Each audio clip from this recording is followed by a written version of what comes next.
But there's a reason. There's a reason. There's a reason for this. There's a reason education sucks, and it's the same reason that it will never, ever, ever be fixed. It's never going to get any better. Don't look for it. Be happy with what you got. Because the owners of this country don't want that. I'm talking about the real owners now.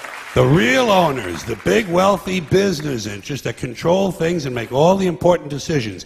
Forget the politicians. The politicians are put there to give you the idea that you have freedom of choice. You don't. You have no choice. You have owners. They own you. They own everything. They own all the important land. They own and control the corporations. They've long since bought and paid for the Senate, the Congress, the state houses, the city halls. They got the judges in their back pockets. And they own all the big media companies, so they control just about all of the news and information you get to hear. They got you by the balls. They spend billions of dollars every year lobbying to get what they want. Well, we know what they want. They want more for themselves and less for everybody else. But I'll tell you what they don't want.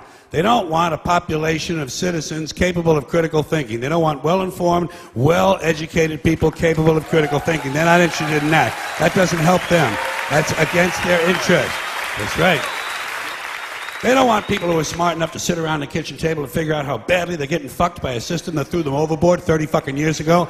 They don't want that. You know what they want? They want obedient workers. Obedient workers. People who are just smart enough to run the machines and do the paperwork, and just dumb enough to passively accept all these increasingly shittier jobs with the lower pay, the longer hours, the reduced benefits, the end of overtime, and the vanishing pension that disappears the minute you go to collect it. And now they're coming for your Social Security money. They want your fucking retirement money. They want it back so they can give it to their criminal friends on Wall Street. And you know something? They'll get it. They'll get it all from you sooner or later, because they own this fucking place. It's a big club, and you ain't in it.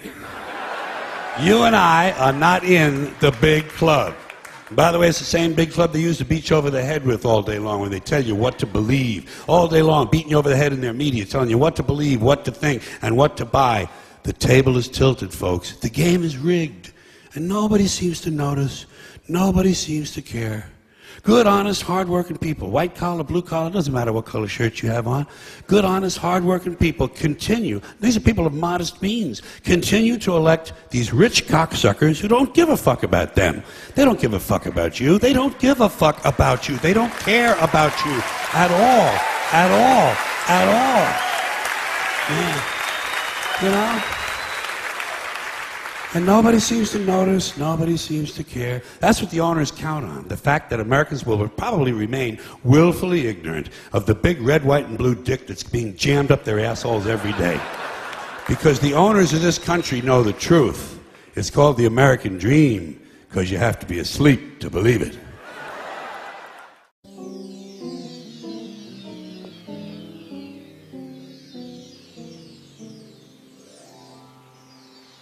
It's the story of a place called Mouseland.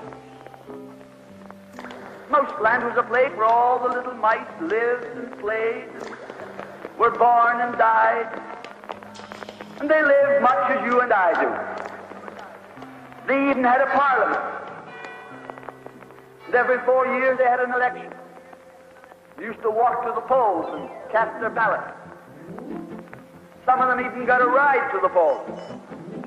Got a ride for the next 4 years afterwards, too. Just like you and me. And every time on election day, all the little mice used to go to the ballot box and they used to elect a government. A government made up of big, fat, black cats.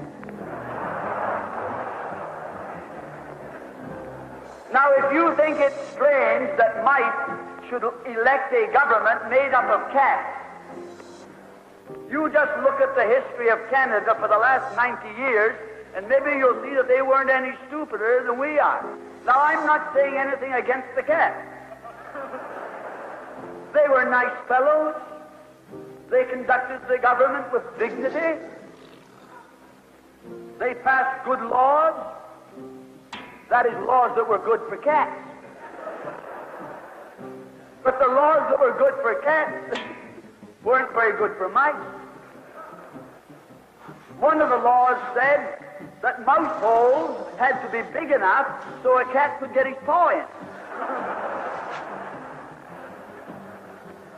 Another law said that mice could only travel at certain speeds, so that a cat could get his breakfast without too much physical effort. All the laws were good laws for cats, but oh, they were hard on the mice. And life was getting harder and harder. And when the mice couldn't put up with it anymore, they decided something had to be done about it. So they went en masse to the polls. They voted the black cat out. And they put in the white cat. The white cat had put up a terrific campaign. They said all that Mouseland needs is more vision. They said the trouble with Mouseland is those round mouse holes we've got. If you put us in, we'll establish square mouse holes. And they did. And the square mouse holes were twice as big as the round mouse holes. And now the cat could get both his paws in.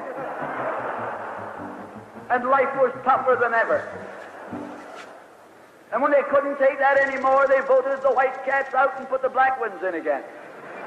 And then they went back to the white cats, and then to the black cats. They even tried half black cats and half white cats.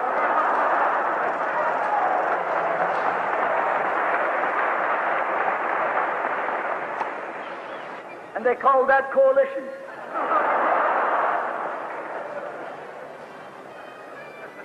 They even got one government made up of cats with spots on them. They were cats that tried to make a noise like a mouse, but they ate like a cat. You see, my friends, the trouble wasn't with the color of the cat. The trouble was that they were cats. And because they were cats, they naturally looked after cats instead of mice. Presently, there came along one little mouse who had an idea. My friends, watch out for the little fellow with an idea. And he said to the other mice, look, fellas, why do we keep on electing a government made up of cats? Why don't we elect a government made up of mice? Oh, they said he's a Bolshevik. Lock him up. So they put him in jail. But I want to remind you that you can lock up a mouse or a man, but you can't lock up an idea.